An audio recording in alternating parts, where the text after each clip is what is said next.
والصلاة والسلام على سيد الأنبياء والمرسلين وعلى آله وصحبه أجمعين. أما بعد، فقد قال الله تبارك وتعالى في كلامه القديم وخطابه العظيم: فأعوذ بالله من الشيطان الرجيم، بسم الله الرحمن الرحيم،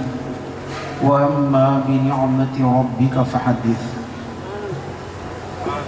اللهم صل على سيدنا ومولانا محمد وعلى آل سيدنا ومولانا محمد، معدن الجود والكرم، منبع العلم والحلم والحلم والحكم، وعلى وارث حاله ومظهر كماله، مرشدي والسيدي ووسيلتي محي الدين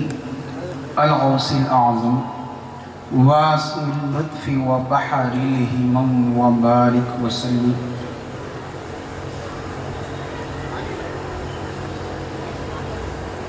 وہ راہ حق میں جرأت تقریر منفرد، وہ راہ حق میں جرأت تقریر منفرد، حق گوئی کا شعار بڑا دل نشیں رہا، حق گوئی کا شعار بڑا دل نشیں رہا، ہر انجمن میں زینت محفل اسی سے تھی، ہر انجمن میں زینت محفل اسی سے تھی، ہر شہ نشیں پہ بس وہی مسند نشیں رہا، ہر شہ نشیں پہ بس وہی مسند نشیں رہا. برادر ذی وقار، صدر جلسہ حضرت علامہ خطیب زمن سید آل مصطفیٰ قادری الموسوی الجیلانی، جانشین ام محترم حضرت خطیب دکن قدس اللہ تعالی سرہ العزیز، و برادر مکرم مولانا ڈاکٹر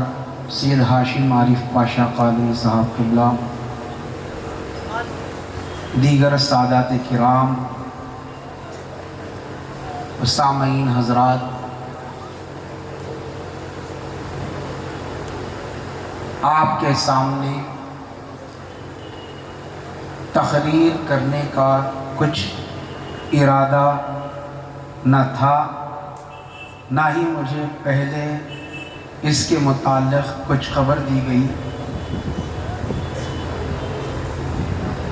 بس میرے برادر عزیز جیسے شبر پاشا نے کہا کہ بات چیت کے لیے آپ کے سامنے کھڑے ہیں، تو میں بھی بس ان کی اتباع میں کہوں گا کہ میں بھی کچھ بات چیت کے لیے ہی آپ کے سامنے کھڑا ہوں.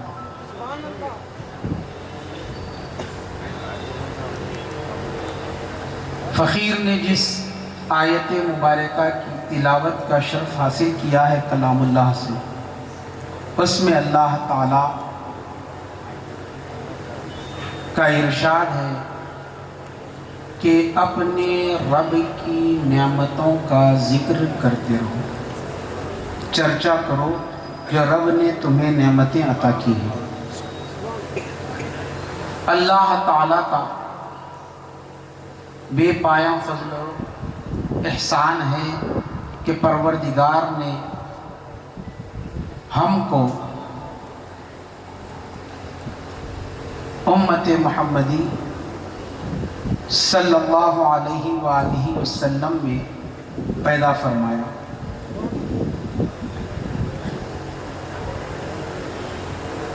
اور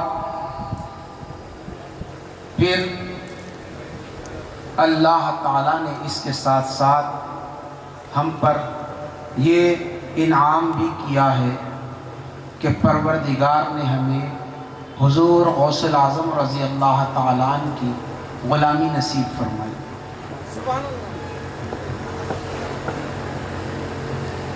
جیسے کہ کسی شاعر نے کہا ہے کہ پیر بھی اللہ نے تجھ کو دیا پیروں کا پیر، ناز کر قسمت پہ اپنی اے غلام دستگیر۔ تو یہ تمام باتیں جو ہیں یقیناً یہ اللہ تعالیٰ کی نعمتوں میں سے ہے کہ اللہ تعالیٰ نے ہمیں دیگر انبیاء کی امت میں نہیں بلکہ اپنے حبیب کی امت میں پیدا کیا، اور اپنے حبیب کی امت میں ہمیں سرکار غوث اعظم رضی اللہ تعالیٰ عنہ کی غلامی نصیب فرمائی۔ یہ اللہ تعالیٰ کی نعمتیں ہیں، اور پھر ان نعمتوں میں اللہ تعالیٰ نے آپ کو ہم کو ایسے پیر کے دامن سے وابستہ کیا ہے کہ تمام مریدین ام محترم حضرت خطیب دکن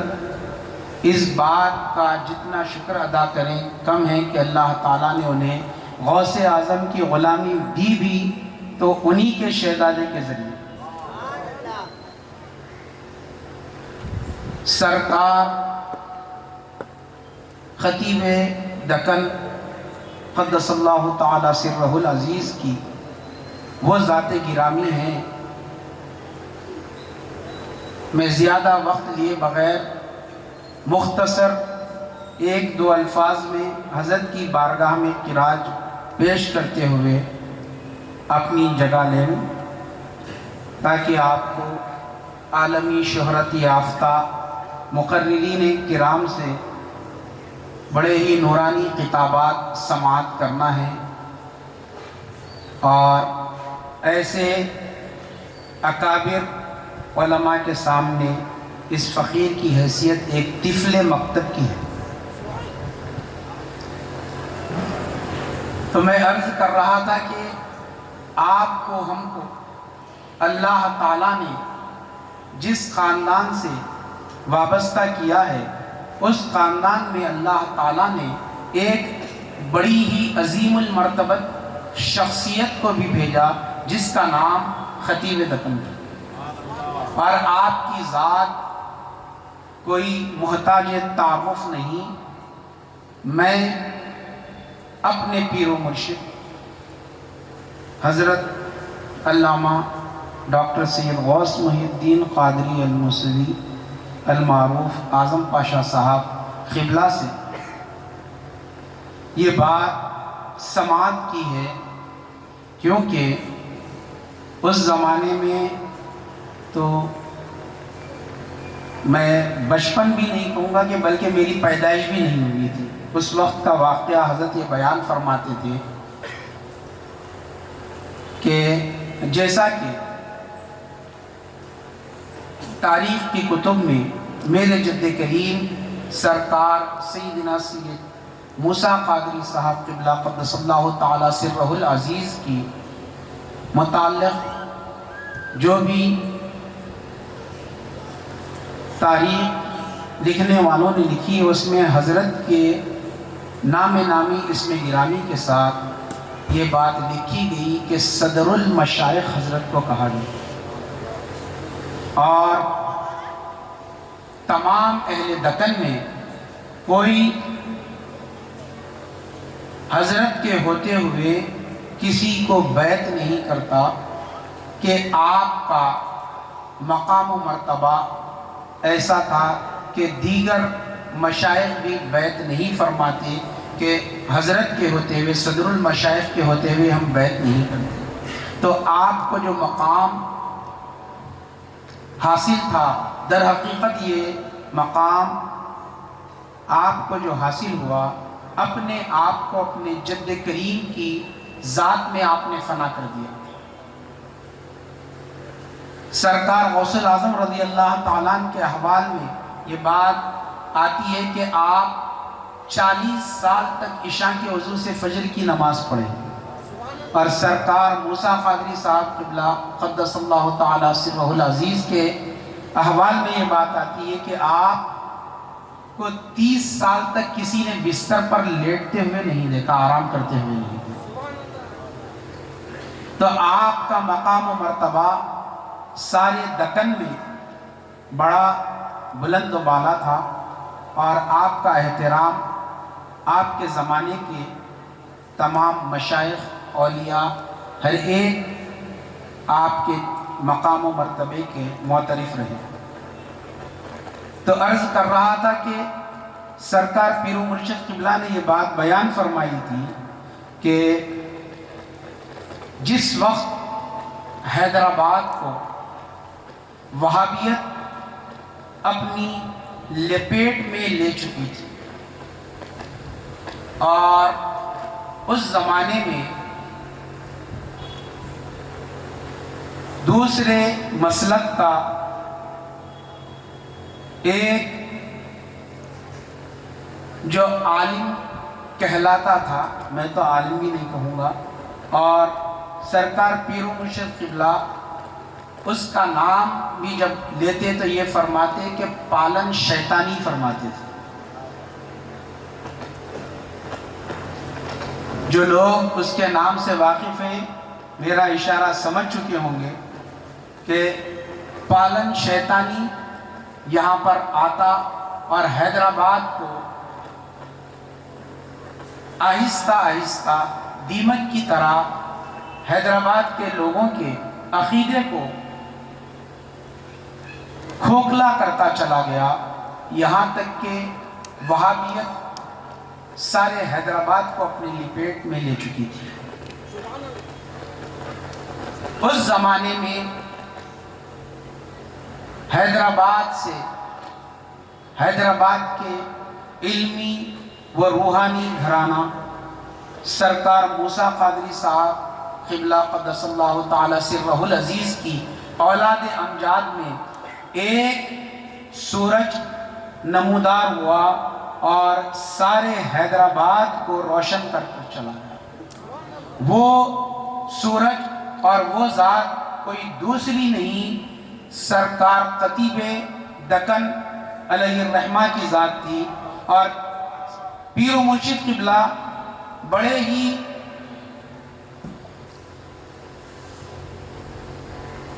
ناز کے ساتھ یہ بات بیان فرماتے کہ حیدرآباد میں رد وہابیت جو کھل کر کیے وہ خطیب دکن ہے، اور یہ اعزاز سرکار موسیٰ قادری صاحب قبلہ کے گھرانے کو حاصل ہونا تھا، باوجود حیدرآباد میں دیگر علماء کے ہونے کے کوئی وہابیت کا رد نہیں کرتا، علل اعلان کبھی کسی سے ڈرتے نہیں، اور وہابیت کا رد کیے، اور سرکار خطیب دکن کے ذریعے یہ اعزاز خانوادہ موسویہ کو حاصل ہوا کہ حیدرآباد میں وہابیت کی رد کرنے والے سب سے پہلے حضرت خطیب دکن علیہ الرحمہ ہیں۔ اور یہ بات میں کہتا ہوں کہ جس طور پر حضرت کو یہ اعزاز حاصل ہوا کہ حیدرآباد میں سب سے پہلے وہابیت کی رد کرنے والے اور کوئی نہیں، اگر کسی کی زبان سیف کی طرح چلتی، ذوالفقار حیدری کی طرح چلتی، تو وہ زبان حضرت خطیب دکن علیہ الرحمہ کی زبان مبارکہ تھی، اور آپ نے بڑی قندہ پیشانی کے ساتھ پالن شیطانی کو حیدرآباد سے بھگایا، اور یہاں تک ہی آپ نے اپنی خدمات کو محدود نہیں رکھا، بلکہ میں نے اپنے ذاتی طور پر جو بات محسوس کی ہے آج آپ کے سامنے کہنا چاہتا ہوں کہ جس وقت حیدرآباد کو وہابیت کی گندگی سے پلیدی سے پاک کرنا تھا تو ایک ذات تھی وہ خطیب دکن کی جو سب کے سامنے آئی اور حیدرآباد کو سنیت سے پورا معمور کرتے ہوئے وہابیت سے پاک کیا، اور جب ضرورت محسوس کی کہ حیدرآباد میں نہیں بلکہ ہندوستان سے سب سے پہلے اٹھنے والی آواز خارجیت اور ناصبیت کے خلاف اگر کوئی وہ ذات تھی، وہ زبان تھی، وہ آواز تھی، تو وہ خطیب دکن کی آواز تھی، اور کوئی دوسری نہیں۔ تو اس طریقے سے خانوادہ موسویہ کو یہ دوہرا اعزاز بھی حضرت خطیب دکن علیہ الرحمہ کی ذات مبارکہ سے ملا کہ آپ نہ صرف خاطر وہابیت ہیں بلکہ قاطع خارجیت بھی ساری دنیا میں، سارے ہندوستان میں آپ کو ہی یہ اعزاز حاصل ہوا کہ سب سے پہلے آپ نے خارجیت کو پہچانا اس وقت جبکہ یہ سوشل میڈیا کا زمانہ نہیں تھا۔ لوگ آج کل خارجیوں کو، ناصبیوں کو پہچان رہے ہیں، ان کے تقاریر، ان کے اپنے حلقوں میں وہ لوگ جو مولا کائنات سے دشمنی کر رہے ہیں اور مولا کے خلاف زبان درازیاں کر رہے ہیں، آج آپ ہم یہ چیزوں کو سوشل میڈیا کے ذریعے جان رہے ہیں، لیکن خطیب دکن یہ تمام چیزوں کو اس وقت جانے اور اس وقت آپ نے خارجیت کے خلاف آواز اٹھائی جبکہ یہ سوشل میڈیا کا دور نہیں تھا۔ حضرت خطیب دکن علیہ الرحمہ کی بڑی الطاف و عنایات اس فقیر پر بھی ہمیشہ رہی۔ حضرت ہمیشہ اپنی دعاؤں میں اس فقیر کو رکھتے اور ہمیشہ دعا فرماتے کہ اللہ تعالیٰ آپ کو جو منصب دیا ہے اس منصب کا